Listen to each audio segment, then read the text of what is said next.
Bismillah. Assalamualaikum warahmatullahi wabarakatuh. Alhamdulillah wassalatu wassalamu ala Rasulillah wa ba'du. Kaifa halukunna? Bagaimana kabar ananda sekalian?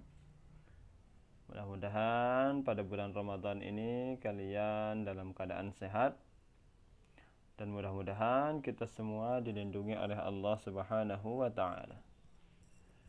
Kita bersyukur kepada Allah ananda salihah atas segala nikmat yang diberikan kepada kita.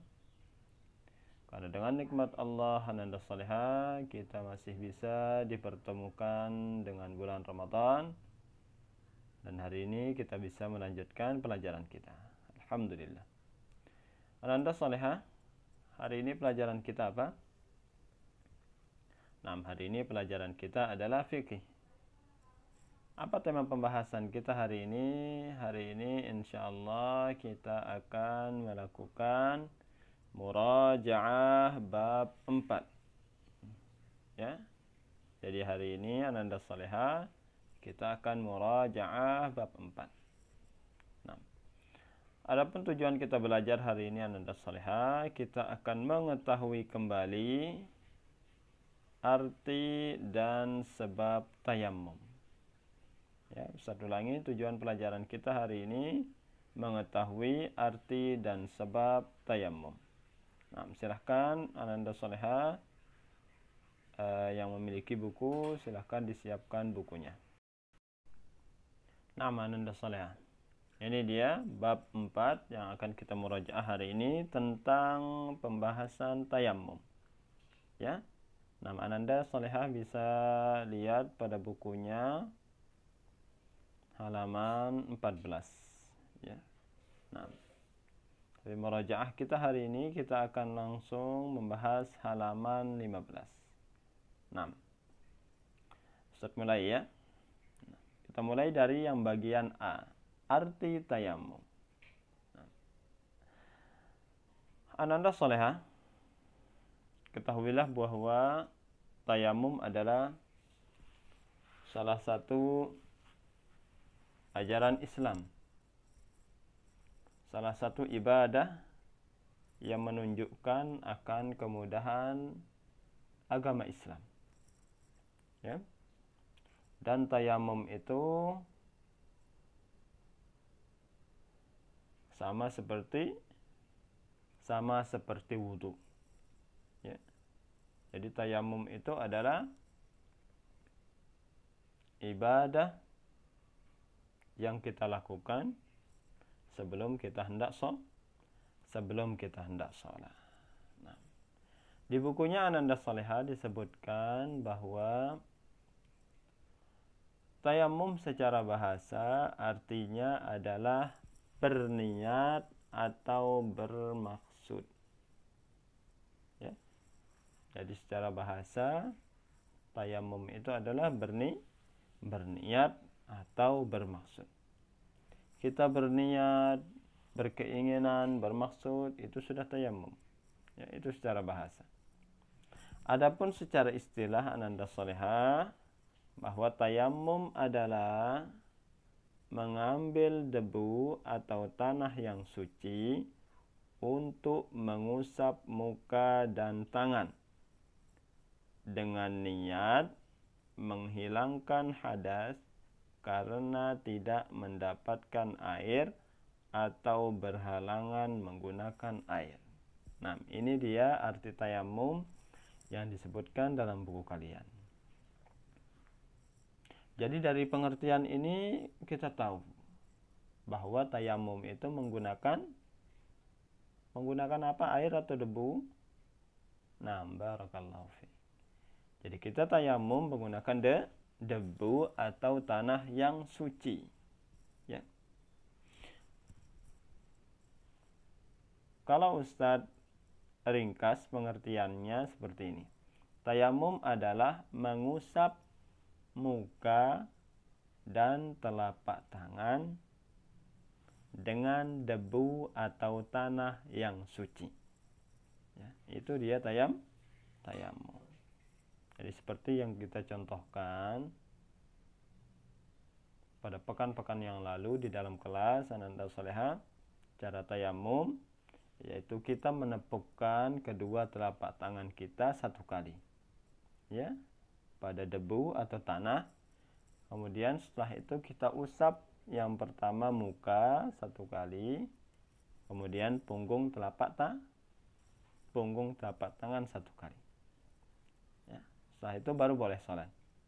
Tapi jangan lupa baca bismillah sebelum tayamum. Bismillah, tepukkan sekali, kemudian usap muka dan punggung telapak tangan sekali, baru setelah itu boleh sholat. Ya. Di sini disebutkan bahwa karena tidak mendapatkan air. Kalau tidak ada air, ya, kekeringan atau airnya sedikit terbatas hanya untuk minum saja, maka boleh tayamum. Atau berhalangan menggunakan air, maka boleh kita bertayamum menggunakan debu atau tanah. Nah, itulah dia makna dari tayamum. Mudah-mudahan Ananda Solehah masih ingat, ya, pelajaran-pelajaran yang lalu, karena ini adalah murajaah. Nah, jadi tayamum artinya adalah mengusap muka dan telapak tangan dengan menggunakan debu atau tanah yang suci. Nah, itulah dia arti tayamum. Sekarang kita akan lanjutkan bagian B, sebab tayamum. Tayamum merupakan pengganti wudhu. Apabila kita tidak menemukan air, maka kita diperintahkan untuk bertayamum. Ya. Di antara sebab seseorang bertayamum, yang pertama, tidak ditemukan air. Ya, seperti yang Ustaz contohkan pada pekan yang lalu. Ya, contohnya kalian atau sekarang misalnya lagi musim kemarau, musim kekeringan, ya, kemudian air semuanya tidak ada, air sungai habis kering dan air sumur juga kering misalnya, maka pada saat itu kita boleh tayamum. Jika datang waktu sholat kita sudah mencari air kemana-mana dan tidak ditemukan, maka kita boleh bertayamum dengan menggunakan tanah atau debu. Itu dia sebab yang pertama. Kita boleh tayamum, yaitu tidak ditemukan air. Ini dia sebab yang pertama. Kita boleh tayamum. Nah, kemudian sebab yang kedua kita boleh tayamum, yaitu sakit atau terluka dan khawatir menggunakan air. Ya. Ketika kita sakit, misalkan sakit panas dan panasnya tinggi, ya, kalau menggunakan air kata dokter maka panasnya atau demamnya akan semakin parah misalnya. Atau terluka, ya, salah satu anggota wudhu kalian terluka misalnya, sudah jatuh, contohnya dari motor, kemudian ada luka di tangannya atau naudzubillah di mukanya misalnya. Kemudian kalau dibasuh dengan air maka luka itu akan semakin parah. Dan takut kalau menggunakan air, khawatir jika menggunakan air lukanya akan semakin parah atau lukanya sembuhnya akan lama. Kalau menggunakan air maka boleh kita bertayamum. Ya. Karena di antara sebab kita boleh bertayamum yaitu sakit atau karena terluka dan khawatir menggunakan air. Ya. Kemudian sekarang pertanyaannya, kalau lukanya sedikit dan tidak parah misalnya, luka karena silet misalnya di jarinya, atau luka karena kepleset, kemudian sedikit terluka di bagian sikunya misalkan, atau sakitnya tidak parah, cuman sakit batuk, pilek, ya. Jika tidak mengkhawatirkan, tidak berbahaya menggunakan air, maka sebaiknya menggunakan air. Kita berwudu. Jika sakitnya atau lukanya tidak parah dan tidak membahayakan jika menggunakan air. Ya, karena ketika kita berwudu dikala kesulitan, kita sempurnakan wudu kita, maka pahalanya akan lebih besar. Itu dia sebab yang kedua, ananda soleha. Kita boleh bertayamum yaitu karena sakit atau terluka dan khawatir menggunakan air. Kemudian sebab yang ketiga, kita boleh bertayamum yaitu karena air sangat dingin dan sulit untuk dipanaskan. Ya, misalnya pada suatu negara atau daerah turun salju. Ya. Ketika turun salju dan air pun menjadi sangat dingin seperti es. Sangat dingin. Jika kita paksa menggunakan air itu, khawatirnya kita akan sakit misalnya. Karena sangat dingin. Dan jika air itu terus setiap kita wudhu kita panaskan, itu akan menyulitkan, maka kita boleh bertayamum. Ya. Jadi jika musim dingin yang sangat dingin atau musim salju, ya, dan sulit untuk dipanaskan airnya, dan jika kita paksa untuk menggunakan air ketika musim itu sangat dingin, airnya sangat dingin, kita akan sakit misalnya, maka kita boleh bertayamum. Ustadz, kan misalnya ketika salju semua tanah kan tertutup oleh salju misalkan, di mana kita boleh tayamum?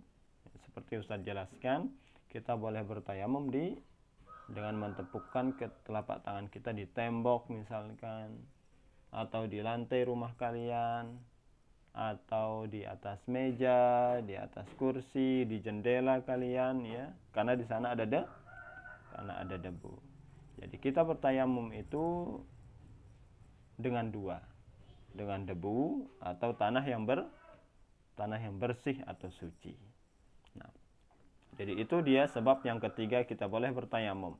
Air sangat dingin dan sulit dipanaskan. Nah, kemudian sebab yang terakhir kita boleh bertayamum, yaitu air terbatas untuk kebutuhan minum saja. Ya, contohnya kalian melakukan perjalanan dengan menggunakan pesawat terbang. Pergi misalnya untuk umroh, ya, ke Mekah. Kemudian kalian menggunakan pesawat. Ya. Kemudian kalian hanya membawa air untuk minum saja, 1 botol misalnya. Kalau kalian gunakan untuk wudu, kalian akan kehausan misalnya, tidak ada untuk minum. Ketika di atas pesawat misalnya, ketika di pesawat waktu sholat sudah tiba misalnya, maka kalian boleh bertayamum dengan menepukkan telapak tangannya di kursi, misalkan di jendela pesawat atau di lantai pesawat, ya, kemudian bertayamum dengannya. Nah, jadi airnya terbatas untuk kebutuhan minum saja, maka pada saat itu kalian boleh bertayamum. Atau contohnya, ya, musim kemarau tiba misalnya, kemudian air sungai semuanya kering, kemudian sumur airnya hanya sedikit, ya, hanya bisa digunakan untuk kebutuhan sehari-hari seperti minum misalnya atau masak. Ya, jika digunakan untuk selain itu, maka airnya akan habis. Ya, maka pada saat itu kita boleh bertayamum, karena airnya terbatas hanya untuk minum saja. Nah, itu dia sebab tayamum yang keempat. Nah, itulah dia sebab tayamum yang terakhir. Ustadz ulangi, yang pertama tadi tidak ditemukan air, Kemudian yang kedua, sebab tayamum sakit atau terluka dan khawatir menggunakan air. Kemudian ketiga, air sangat dingin dan sulit dipanaskan. Kemudian sebab yang keempat, kita boleh tayamum, air terbatas untuk kebutuhan minum saja. Nah, mudah-mudahan murojaah kali ini bisa difahami. Sebelum kita akhiri Ananda Soleha, di sini ada tugas dari Ustadz, yaitu silahkan jawablah pertanyaan yang dikirimkan di grup WA kalian masing-masing. Ya, nanti insya Allah pada hari kita belajar, Ustadz akan kirimkan tugasnya, ya, melalui WA kalian masing-masing dalam bentuk link. Dibuka linknya, kemudian dijawab di sana, ya. Dan di sini juga ada info penting dari Ustadz, yaitu insya Allah pekan depan kita akan melaksanakan ujian harian pelajaran fikih. Ya. Adapun materinya yang kalian pelajari, yaitu silahkan pelajari bab 3 dan bab 4. Ya, jadi ujian harian pekan depan insya Allah materinya adalah bab 3 dan bab 4. Ya. Nah, mudah-mudahan kalian bisa siapkan diri kalian untuk ujian pada pekan depan, pelajari bab 3 dan bab 4. Nah, sampai sini Ananda Soleha murojaah kita pada hari ini. Kurang lebihnya Ustaz mohon maaf, mudah-mudahan bisa difahami. Kita akhiri dengan doa kafaratul majlis. Subhanakallahumma wa bihamdika asyhadu an la ilaha illa anta astaghfiruka wa atubu ilaik. Wassalamualaikum warahmatullahi wabarakatuh.